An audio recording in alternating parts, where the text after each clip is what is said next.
इस video class में हम इन प्रश्नों को हल करेंगे। ये प्रश्न काफी महत्वपूर्ण है और ऐसे ही घुमावदार प्रश्न जो है परीक्षा में पूछे जाते हैं। इन प्रश्नों को हल करने के बहुत ही बेहतरीन तरीका यहाँ पर बताया जाएगा। तो जितने भी विद्यार्थी इस क्लास को अटेंड कर रहे हैं, वह ध्यान से इस बात को फोकस करें कि इन प्रश्नों को किस तरीके से हल किया गया। यदि आप इसके तरीके को समझ जाएंगे, इसके पीछे के बेसिक कॉन्सेप्ट को समझ जाएंगे, तो ऐसे प्रश्न बनाना बहुत आसान हो जाता है। बच्चों, आपको बता दें कि हम अपने चैनल उज्ज्वल लक्ष्य यूट्यूब चैनल पर गणित के विभिन्न कॉन्सेप्ट के बहुत से वीडियो डाल दिए हैं, जो नवोदय परीक्षा के लिए बहुत उपयोगी है। यदि आपको हमारे नए क्लास के वीडियो लिंक नहीं मिल पा रहे हैं, तो सबसे पहले आप यूट्यूब पर, आपके मोबाइल पर यूट्यूब ओपन कीजिए और वहां पर उज्ज्वल लक्ष्य सर्च कीजिए। जब आप उज्ज्वल लक्ष्य सर्च करेंगे तो आपके मोबाइल पर इस प्रकार से लोगो दिखाई देगा। यहाँ पर उज्ज्वल लक्ष्य लिखा हुआ दिखाई देगा और उसके ठीक नीचे इस प्रकार से सब्सक्राइब लिखा होगा। तो सबसे पहले आप सब्सक्राइब कर लीजिए। सब्सक्राइब करने के पश्चात यहाँ पर जो बेल आइकन आता है उसे ऑल पर सेट कर देंगे। ऐसा करते ही आने वाले समय में, अर्थात आज के बाद जो भी मैं नया वीडियो डालूंगा, वो आपके मोबाइल पर सबसे पहले नोटिफिकेशन में पहुंचेगा। इसके अलावा यदि आप हमारे पुराने क्लास के वीडियो देखना चाहते हैं, तो आपको बता दें, आप यहाँ पर उज्ज्वल लक्ष्य को टच करना।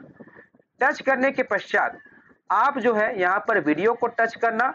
जब आप वीडियो को टच कर लेंगे तो आप देखेंगे हमने अभी तक जितने भी वीडियो बनाए हैं वो आपके स्क्रीन पर आ जाएगा।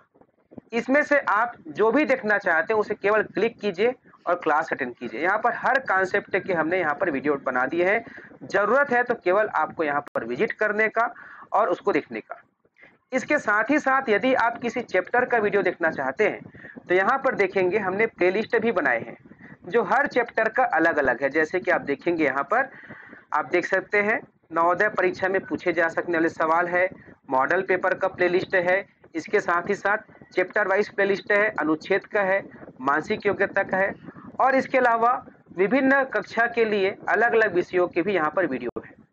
तो कहने का मतलब यह है कि उज्ज्वल लक्ष्य यूट्यूब चैनल आप सबके आशीष से जो है बहुत बड़ा चैनल बन रहा है और निश्चित तौर पर आने वाले समय में इसमें और अच्छे अच्छे वीडियो आपके लिए आएंगे।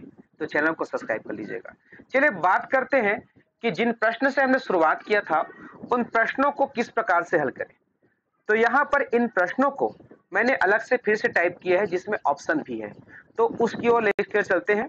ठीक है, यहाँ पर देख सकते हैं 15 नंबर का प्रश्न है। अब हम शुरुआत 15 से क्यों कर रहे हैं? इसलिए क्योंकि आप देख रहे हैं हमारा मोस्ट इंपॉर्टेंट क्वेश्चन सीरीज, जिसका यह जो है 15वां प्रश्न है। ठीक है, ये तो हुई सामान्य बात। अब क्लास शुरू करते हैं। अब यहाँ पर देख सकते हैं 8 कॉपी और 5 पेन की कीमत यदि रुपये 170 हो तथा 3 कॉपी और 2 पेन की कीमत रुपये 65 हो, तो 1 कॉपी और 1 पेन की कीमत क्या हो? अब इस प्रश्न को हल करने के लिए सबसे पहले कॉन्सेप्ट को समझिए। इसमें देखेंगे कि दो प्रकार की वस्तु है, एक कॉपी है और एक पेन है। दोनों निश्चित मात्रा में है। यहाँ पर 8 कॉपी है और 5 पेन है। मान के चलिए कि आप दुकान गए, वहां पर 8 कॉपी और 5 पेन खरीदे, तो दुकानदार को तो सभी का पैसा एक ही साथ दोगे ना। तो ठीक उसी प्रकार से 8 कॉपी और 5 पेन को जब खरीदा गया तो 170 रुपये दिया गया। तो यहाँ पर 8 कॉपी लिख देते हैं और उसके बाद 5 पेन लिख सकते हैं। ठीक है, 5 पेन लिख दिए और दोनों का जो कीमत है 170 रुपये। अगर आप उसी दुकान से 3 कॉपी या 2 पेन खरीदते हैं, 3 कॉपी और 2 पेन और, ठीक है, 3 कॉपी और 2 पेन खरीदते हैं, तो वहां पर 65 रुपये देना पड़ेगा। तो यहाँ पर आप क्या करेंगे, 3 कॉपी, ठीक है, और उसके बाद 2 पेन, इसका कीमत हो गया 65 रुपया। अब यहाँ पर पूछा गया है कि 1 कॉपी और 1 पेन की कीमत कितनी है। तो इसको ज्ञात करने के लिए क्या करना पड़ेगा, हमें या तो 1 कॉपी की कीमत पहले पता करनी होगी या 1 पेन की। तो इसका बेसिक कॉन्सेप्ट तो समझिए। यहाँ पर देख सकते हैं कॉपी 8 दिया है, यहाँ पर 3 दिया है, पेन यहाँ पर 5 दिया है, यहाँ पर 2 दिया है। तो ऐसे स्थिति में इसका हिसाब लगाना थोड़ा सा मुश्किल है। तो सरल तरीका ये है कि या तो आप कॉपी की संख्या को बराबर कर दो या पेन की संख्या को बराबर कर दो। मान लीजिए हम पेन की संख्या को बराबर करना चाहते हैं, तो 5 पेन है और यहाँ पर 2 पेन है। तो ऐसी कौन सी संख्या लें जो दोनों में आ जाए? इसके लिए हम क्या करेंगे, इसका एलसीएम निकालेंगे। जब इसका एलसीएम निकालेंगे तो 5 दूनी 10, तो हम यहाँ पर 10 पेन रखेंगे और यहाँ पर भी 10 पेन रखेंगे। तो इस 5 पेन को इस एलसीएम के बराबर बनाना है, तो 5 का गुणा करना पड़ेगा 2 से, तभी तो 10 मिलेगा ना भाई। तो हम केवल 5 को गुणा नहीं करेंगे, इस लाइन में जितना भी संख्या है उन सभी को 2-2 से गुणा करेंगे।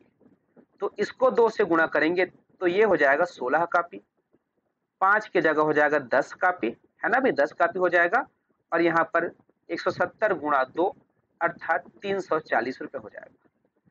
कोई अंतर हुआ इसके हिसाब किताब में? कोई अंतर नहीं हुआ, क्योंकि यहाँ पर 8 कापी के जगह 16 कापी, 5 कापी के जगह 10 कापी, 2 गुना कर दिए तो टोटल अमाउंट भी 2 गुना हो गया। ठीक है, अब यहाँ पर देख सकते हैं जो 2 पेन है, 2 पेन है उसको भी हमको क्या करना पड़ेगा, 10 पेन। तो 2 को गुणा करेंगे 5 से, तो इसको भी 5 से गुणा करेंगे, इसको भी 5 से गुणा करेंगे, तो ये हो जाएगा 5 तिया 15 हो जाएगा। कितना हो जाएगा? और ये हो जाएगा 5 दूनी 10 और इसको 5 से गुणा करेंगे तो 5 में 25, 5 6 31, 2 32।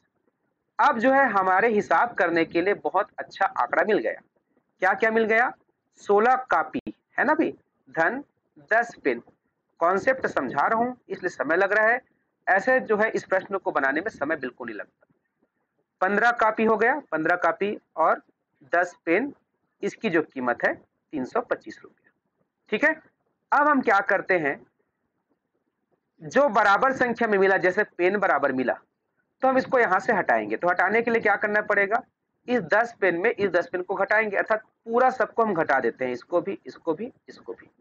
तो 16 कापी में 15 कापी घटा दो, 1 कापी आ गया, और 10 पेन में से 10 पेन घटा दो, कुछ नहीं बचा। और यहाँ पर 340 में से 325 घटा दो, कितना आ जाएगा, 15 आ जाएगा। तो यहाँ पर 1 कापी की कीमत कितना मिल गया, 15 रुपया। जब आपको 1 कापी की कीमत मिल गया तो यहाँ पर देखो कंडीशन क्या बना हुआ था, पहला देखोगे ये वाला और दूसरा ये वाला। तो जो छोटा है यहाँ पर देख सकते हो, संख्या छोटी 3 कापी है ना, फिर इसको ले लेते हैं। जब 1 कापी 15 रुपया तो 3 कापी का कितना होगा, 15 तिया 45 रुपया। और यहाँ पर क्या कहा गया है, 3 कापी और 2 पेन की कीमत 65 रुपये है। हमको क्या पता चल गया, 3 कापी की कीमत पता चल गया जो कि 45 रुपये है, और टोटल यहाँ पर 65 था।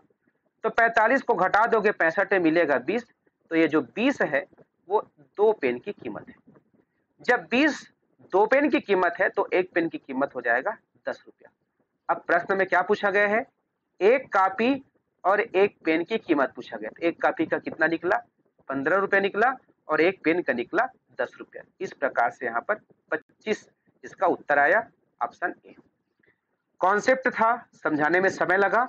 अब इसी प्रकार से एक और सवाल है जो बहुत जल्दी बन जाएगा। ठीक है, अब देखते हैं प्रश्न क्रमांक 16, जिसमें देखोगे लिखा हुआ है 6 बल्ले, 6 बल्ले, बल्ले अर्थात होता है बैट, जो आप क्रिकेट खेलते हो। 6 बल्ले और 4 गेंदों की कीमत यदि 1000 रुपये हो तथा 5 बल्ले और 6 गेंदों की कीमत 900 रुपये हो, तो 1 बल्ले 1 गेंद की कीमत क्या होगी? अब क्या करेंगे, 6 बल्ले 6 बैट हो गया और 4 बॉल हो गया, है ना भाई, इसका कीमत हो गया 1000 रुपया। ठीक है, यहाँ पर दिया है, यहाँ पर 5 बैट और उसके बाद 6 गेंद दिया है, 6 बॉल दिया है, इसका कीमत हो गया 900 रुपया। हम क्या करेंगे, बॉल को बराबर कर देते हैं, तो ये हो जाएगा 4 और 6 का एलसीएम कितना होगा, 12। तो इसको 12 बनाना है तो 3 से गुणा करना पड़ेगा, है ना भाई। तो ये हो जाएगा 6 तिया 18, 4 तिया 12, और ये हो जाएगा 3000। होगा कि नहीं होगा बताओ, अब ये हट गया यहाँ से। अब उसके बाद इसको भी 12 बनाना है तो 2 गुना करना पड़ेगा, तो हो जाएगा 5 दूनी 10 हो जाएगा ये। उसके बाद ये 6 दूनी 12, ये भी हो गया। अब 9 दूनी 1800, हुआ कि नहीं हुआ, सबको 2-2 से गुणा किए।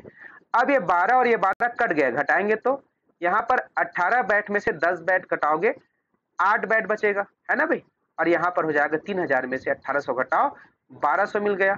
अब 8 बैट 1200, तो 1 बैट कितना हो जाएगा, 1200 से आप 8 को 1200 को 8 से भाग कर दो, 8 एकम 8, 8 एकम 8, 8 पंचे 40, 15, सॉरी 8 पंचे 40, है ना, यहाँ तक होगा, फिर 100, तो 150 रुपये।